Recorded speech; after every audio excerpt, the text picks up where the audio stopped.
Naaksidente ang isang pamilyang papuntasan ng Lamay sa Cebu City. 2 batang magkapatid ang namatay.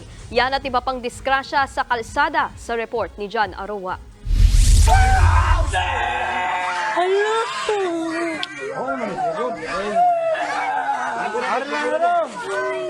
Hindi napigilang tumangis sa lalaking ito habang binubuhat ng isang residente ang duguan niyang anak.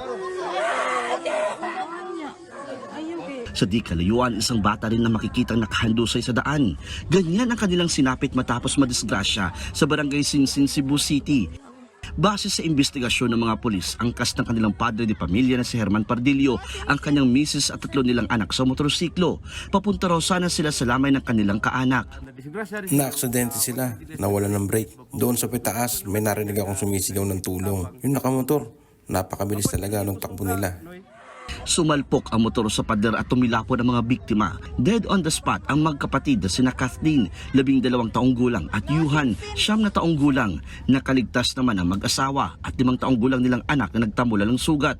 Nakaburo na ang 2 bata.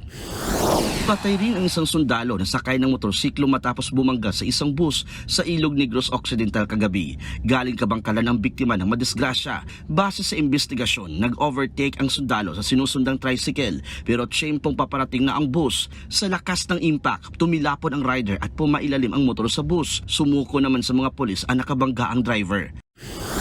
Sa Batac, Ilocos Norte naman, nalunod ang 2 minor de edad na babae sa isang palaisdaan.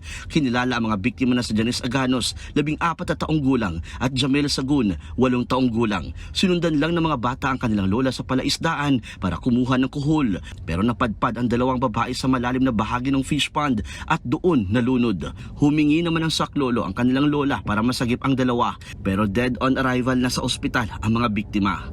Nagbabalita mula sa Frontline, John Aroa, News 5. Mga kapatid, Nikki de Guzman po. Iba na ang may alam at may pakialam sa panahon ngayon.